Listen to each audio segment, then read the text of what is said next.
the antibiotic resistance is increasing day by day, and Ayurvedic practices are declining day by day. So how do we create a perfect amalgamation between the practices of Ayurveda and allopathy?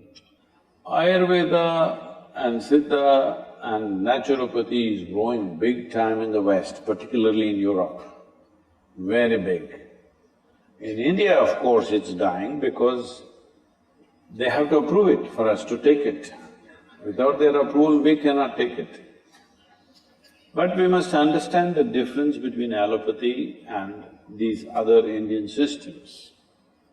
Right now, an Ayurvedic doctor is going to another medical college just like you go for 4 years or 5 years or whatever. So what he's learning is a downgraded medicine, downgraded understanding. An Ayurvedic doctor or one who wants to practice Ayurveda should not go to a 4-year course. You have to invest your life in it, otherwise it won't happen. Traditionally, from childhood, they learn to feel the herbs, they learn to feel the people, the pulse and this and that. This is developing a certain intuition where we don't go by the symptoms that you're showing on your body right now. We don't see your temperature and say, this is what it is. We don't look at those symptoms. We learn to look much deeper into the system to identify what exactly is right and wrong with your system. This will take a different level of involvement. That involvement is missing right now. We're looking at things, if I do this much, I must get this job or I must get this place in the world. With this, these systems may not function very well. You must have heard this, the same medicine one doctor gives in Ayurveda and Siddha, the same medicine, in one person's hands it works very well, in another person's hands it doesn't work well because the person who gives it is as important as the medicine, because it's not working just by its chemical composition. The entire allopathic system is working out of chemical composition. Anyway, there is a danger that in the next 25 years, all medical colleges may have to close down because artificial intelligence will make diagnosis by itself and treat you by itself. Surgeries are all happening now, robotic surgeries are happening. Still human beings are needed because machines need to be upgraded. But in 25 years' time, even today, in United States, I know doctors. I saw a doctor whom I know very well.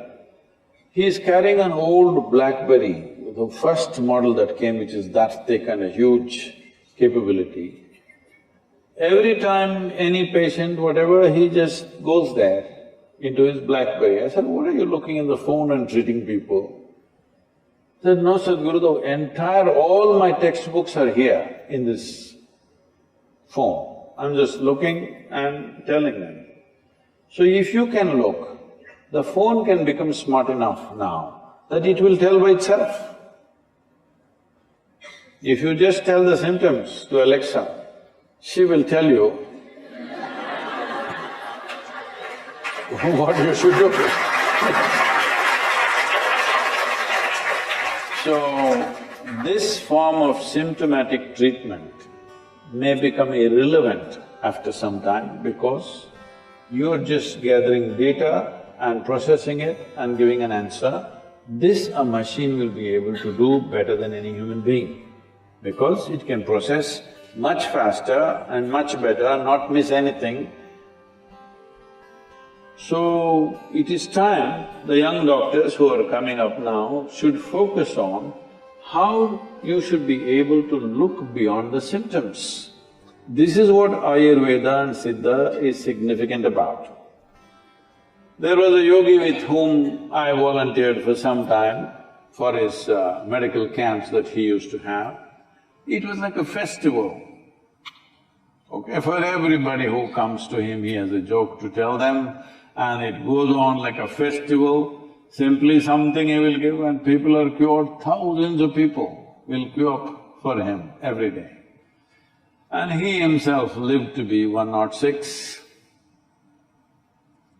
So if somebody lives for 106 years of age, not in a geriatric state, fully active till the last day of his life, he must know something about health, isn't it?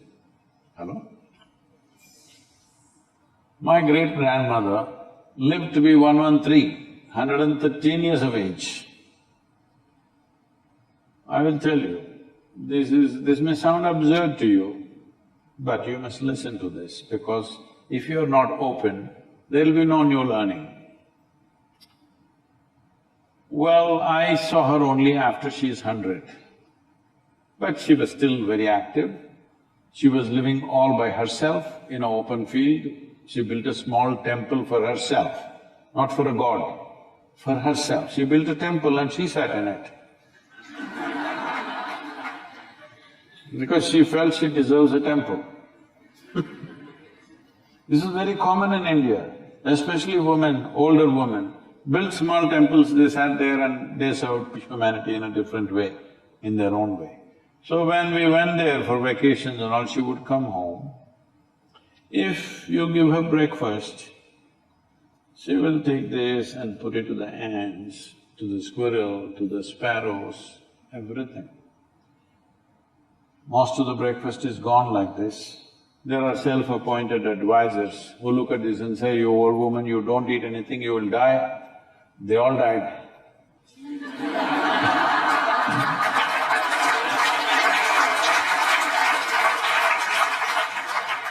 And she will simply sit there looking at these sparrows and ants eating, simply tears would be rolling from her eyes. And when somebody said, "You've not eaten?" She said, "I'm full." I thought she was very emotional about the ants because I was just 4 or 5 years of age. I was going stamping the ants, chut, chut, chut. The best thing is she never stopped me. She never said, "Don't do that." She knew she's doing what she has to do for the ants. Ants are doing what they should do for their life. I am, as a child, doing what I have to do as a child. When I sometimes saw her like this and I asked, "What is this happening to you?" she would just laugh loudly and she would say, "Someday you will know." It took me over 25 years to know this, that your life is not nourished 100% by the food that you consume and things that you do. Life is a bigger phenomena than what you think in your head, much larger. Before you came, this cosmos was there, everything was working.